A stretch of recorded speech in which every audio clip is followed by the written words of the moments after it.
Hey guys, what's happening? Welcome to another episode of Seb's SMS. As usual, guys, I'm sending you a message about ego or self-esteem. Ego versus self-esteem.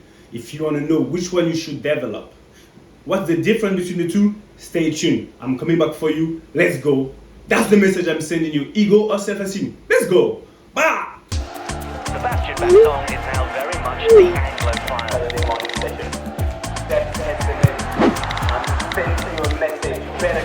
But when it comes to the football,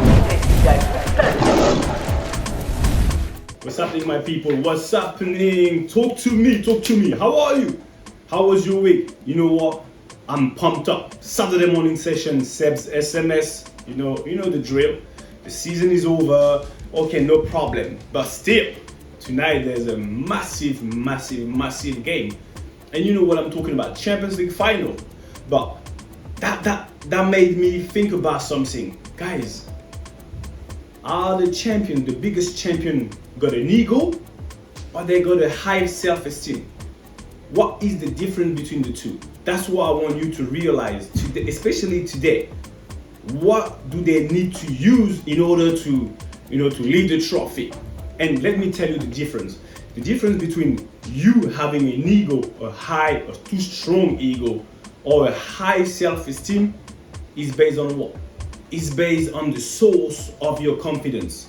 Because the two, the ego and the self-esteem, got confidence level.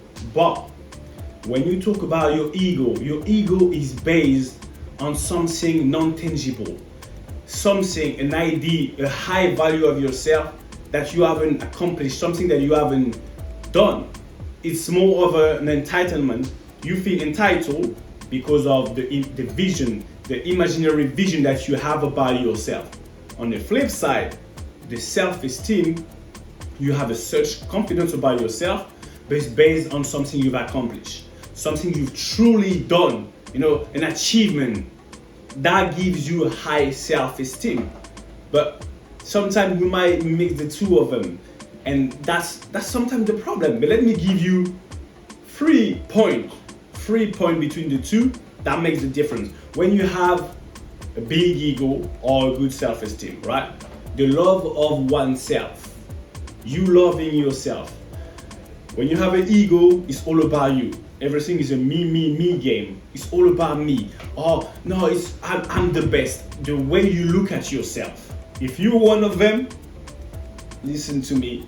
I can tell you have a big ego, but it's like, yeah, it's me. Now everything will be done for me. On the flip side, when you have a high self-esteem, what is it about? A high self-esteem, you have that confidence as well, but you know how to self-assess. You know exactly where you're at. You're more of a balanced person. It's kind of you're more mature. That's what I'm talking about. That's what I want to say. You are more mature. So it's not all about you. You know your strength, and you don't need to brag about it, but you also know your limitation. Because I don't like the word weaknesses. You know the drill.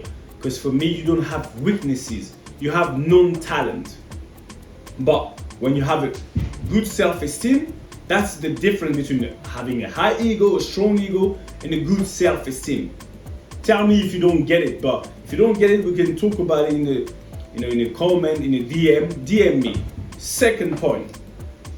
Expecting favor. Oh my God. People who's got a big ego and a toxic ego, I would say, they're expecting favor from everyone.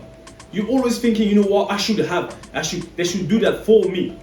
But you don't even do things for other people. That's the catch. Ego is all about you. It's you expecting people favor, and you just want to do things for your own benefit.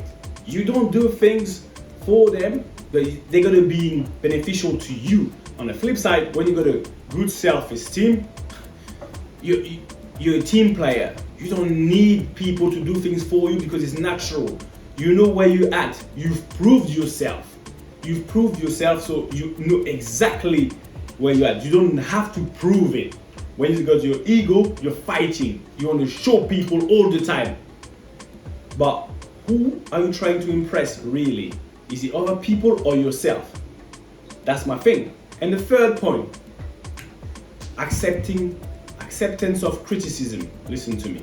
When you got a big ego, you don't accept criticism. For you, it's like an attack. It's all about you. No, they coming for you. Oh, relax yourself. Relax yourself.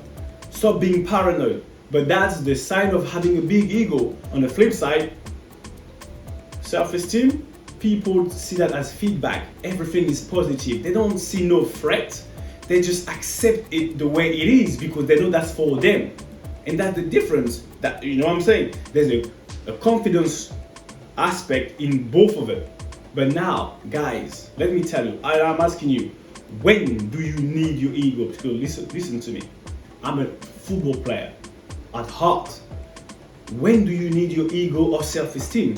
And where, in which place? Let me tell you. I'm saying ego is not necessarily negative. It's how you using it. Your ego is gonna be serving you. I would say to you that your ego will develop, will help you to get to your self-esteem. Because there's some places in your life, you know, when you start, if you are, I don't know, an athlete, or if you are in a very competitive environment, listen, you're gonna need your ego. Champions need their ego, but I don't want your ego to run all over your life.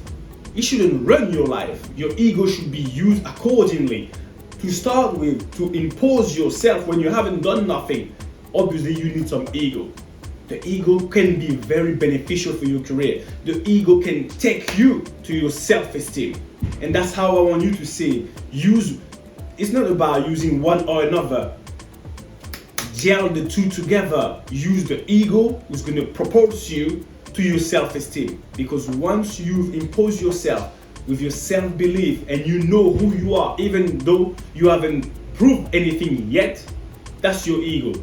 But your ego shouldn't last too long. Then as soon as you've proved something, you've passed to the other side and you show self-esteem, high self-esteem. This is where you should aim to go to, because you're an amazing person. Don't let the world tell you how to think. You think the way you want to think because you know where you want to go. Let me say that again. I want you to think the way you want to think, because you know where you want to go. So guys, don't let that distract you. Your ego gonna be managed. Your ego, you need that. Those champions tonight, they need some ego. They need to show that, you know what, I'm the best. And I want you to think like that because you are wonderfully made. You are the best in your field. Think it, believe it, then prove it, and then you're gonna put a stamp on it. So that's what's happening. When you get into that green rectangle, what does that represent? Your life and your life only. Listen, we don't play no game. Take what is yours. Take what is yours. Don't tiptoe into it. I need you to use your ego accordingly, but I need you to get to self-esteem, because that's where you belong. Because the power, the strength, the happiness, the ego, the good ego, the self-esteem, the self-belief, the money, the health, the wealth, we don't only take it. What we're doing, guys, we snatch it. You snatch it. That was your homeboy Seb Basong, aka Baby Bass, for the SMS of the day. Seb's SMS, guys. Stay tuned, stay strong. That belongs to you. That's your life and your life only. Don't trade it for nothing. Believe in yourself.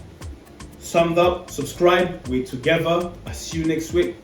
And in the meantime, be great because you are. See you. Bye bye. Sebastian Batong is now very much the Anglophile. Saturday morning session. That's SMS. I'm sending you a message. Better catch it. But when it comes to the football,